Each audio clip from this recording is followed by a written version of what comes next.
యేసుక్రీస్తు పరిశుద్ధ నామంలో మీ అందరికీ నా హృదయపూర్వక వందనాలు చెల్లిస్తూ ఉన్నాను. దేవుడు మరి ఒక నూతనమైన దినం మనందరి జీవితంలో అనుగ్రహించిన విధానం బట్టి దేవుని స్తుతిస్తూ ఆయనను ఘనపరుస్తూ ఉన్నాను. కనుక ఈ దినమునకై ఏర్పాటు చేయబడ్డ వాక్య భాగము యెషయా గ్రంథము 9వ అధ్యాయము 6వ వచనము. ఏలయనగా మనకు శిశువు పుట్టెను, మనకు కుమారుడు అనుగ్రహింపబడెను. తెలుసుకుందాం. పరిశుద్ధుడా, మహోన్నతుని కొందనాలు, సర్వోన్నతుడా, సర్వాధికారానికి స్తోత్రాలు చెల్లిస్తూ ఉన్నాం ప్రభువా. ప్రత్యేకంగా ఈ దినమున ప్రభువా, మీరే వాక్యంతో మీరే అందరితో మాట్లాడి మమ్మల్ని మీరు బలపరిచి నడిపించవలసిందిగా కోరుతూ యేసుక్రీస్తు పరిశుద్ధ నామంలో అడిగి వేడుకుంటున్నాం తండ్రి, ఆమెన్. మరొకసారి యేసుక్రీస్తు పరిశుద్ధ నామంలో మీ అందరికీ నా హృదయపూర్వక వందనాలు చెల్లిస్తూ ఉన్నాను. యేసుక్రీస్తు యొక్క పుట్టుక గురించి మనము ఈరోజు చదువుకొని ఉన్నాం. కనుక యేసుక్రీస్తు యొక్క పుట్టుక నిజంగా అది అనుకోకుండా జరిగిన సంఘటన ఏమి కాదు. ఒకవేళ యెషయా గ్రంథము 9వ అధ్యాయం 6వ వచనములో మనం చూసినట్టుగా యెషయా ఒక ప్రవచనము పలుకుతూ ఉన్నాడు. ఆ ప్రవచనము యేసుక్రీస్తు ఈ లోకంలోనికి మానవ రూపంలో రాకముందు రావకంటే 700 సంవత్సరాల ముందే, ఇంచుమించు 700 సంవత్సరాల ముందే యెషయా ఈ ప్రవచనాన్ని అక్కడ రచించి ఉంచాడు. అలాగూ చూస్తే యేసుక్రీస్తు పుట్టుక మాత్రమే కాదు, కానీ ఏ స్థలంలో పుట్టాలి, ఎవరి ద్వారా పుట్టాలి, ఎక్కడ పరిచయం చేయాలి, ఏ దేశం నుండి బయటికి రావాలి, తర్వాత ఎక్కడ ఆయన లేకుంటే ఎలాగూ కలువరి సిలువలో తన ప్రాణం పెట్టాలి, ఎప్పుడు మరలా తిరిగి లేవాలి, ఎప్పుడు మరలా తిరిగి ఈ భూలోకానికి వచ్చి ఈ భూమి అంతం కావాలి, ఇవన్నీ కూడా మనం ఆలోచన చేస్తే యేసుక్రీస్తు పుట్టుక మాత్రమే కాదు, కానీ యేసుక్రీస్తు గురించి ప్రతిది కూడా ప్రవచనాత్మకంగానే ఖచ్చితంగా మన బైబిల్ గ్రంథంలో మనం చూడవచ్చు.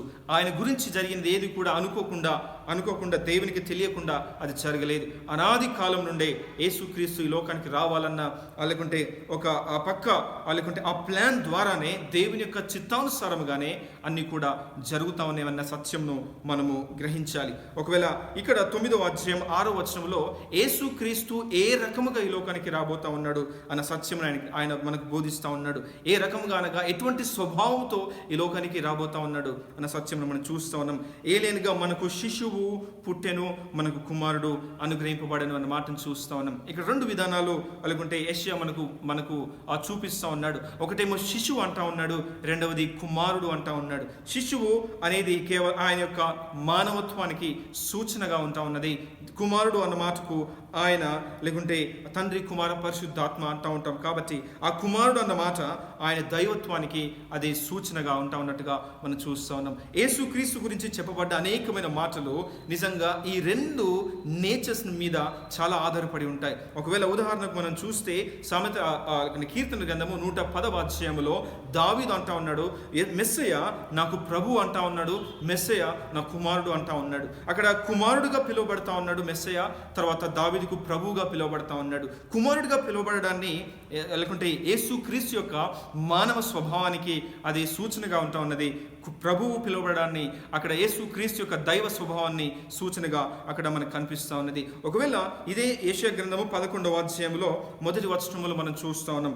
1వ వచనంలో యెషయి మొద్దు నుండి చిగురు పుట్టును, వాని వేరుల నుండి అంకురం ఎదిగి ఫలించును అన్న మాటను కూడా మనం చూస్తూ ఉన్నాం. ఇక్కడ యెషయి గురించి కూడా లేకుంటే అక్కడ మెస్సయ గురించి 2 మాటలు మరలా ఇక్కడ రాయబడి ఉన్నది. అది మెస్సయ ఎవరు అంటే యెషయి యొక్క చిగురు అన్న మాటను చూస్తూ ఉన్నాము. తర్వాత యెషయి యొక్క వేరు అన్న మాటను కూడా మనం చూస్తూ ఉన్నాం. He is the root of Jesse and also the branch of Jesse అన్న మాటను మనం చూస్తాము. ఒక వ్యక్తి ఇక్కడ ఒకవేళ చిగురుగా ఉండలేడు, తర్వాత వేరుగా ఉండలేడు. నిజంగా వేరు, చిగురు అవి 2 భిన్న విధానాలు. వేరు అన్న మాట దేనికి సూచిస్తూ ఉన్నదంటే మెస్సయ్య అనేవాడు యెషయి కంటే ముందు ఉన్నవాడు, అనాది కాలం నుండే ఉన్నవాడు అన్న మాటకు అది సూచనగా ఉన్నది. చిగురు అన్న మాట ఏంటంటే యెషయి తర్వాత రాబోయే వ్యక్తిగా, యెషయి నుండి రాబోయే వ్యక్తిగా అక్కడ మనము చూస్తూ ఉన్నాము. ఈ 2 స్వభావాలు ఖచ్చితంగా ఒకవేళ మనం చూస్తే చిగురు అన్నమాట ఆ యేసుక్రీస్తు యొక్క మానవ స్వభావాన్ని సూచిస్తూ ఉన్నది. వేరు అన్నమాట యేసుక్రీస్తు యొక్క దైవ స్వభావాన్ని అక్కడ లేకుంటే సూచిస్తున్నట్టుగా మనం చూస్తూ ఉన్నాం. నిజంగా ఇటువంటి అనేక అనేకమైనవి నిజంగా బైబిల్ గ్రంథంలో మనం చూస్తూ ఉండవచ్చు.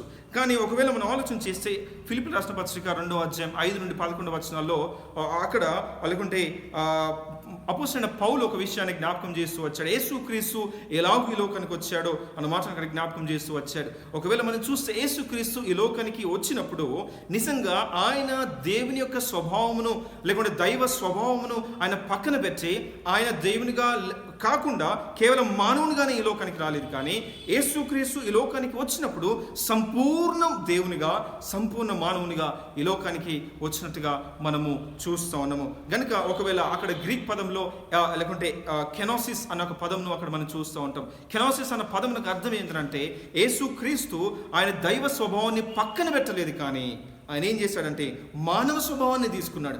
దేవుడిగా ఉంటూ మానవ స్వభావాన్ని తీసుకుని ఈ లోకానికి వచ్చినట్టుగా మనం చూస్తూ ఉన్నాం. అందుకే అపోస్తలుడైన పౌలు కొలస్సీయులకు రాసిన పత్రిక 2వ అధ్యాయం 9వ వచనంలో ఆయన అంటున్న మాట ఏంటంటే, ఏలైనగా దేవత్వం యొక్క సర్వ పరిపూర్ణత శరీరముగా క్రీస్తునందు నివసించుచున్నది అన్న మాటను అక్కడ మనం చూస్తూ ఉన్నాం. యేసుక్రీస్తు సంపూర్ణ లేకుంటే దేవునిగా సంపూర్ణ మానవుడిగా ఈ లోకానికి వచ్చాడు. సంపూర్ణ మానవుడిగా అనగా మన పాపములు సంపూర్ణంగా మోయడానికి యోగ్యునిగా, లేకుంటే ఆ కల్వరి సిలువలో మరణించడానికి యోగ్యునిగా, సంపూర్ణ దేవునిగా.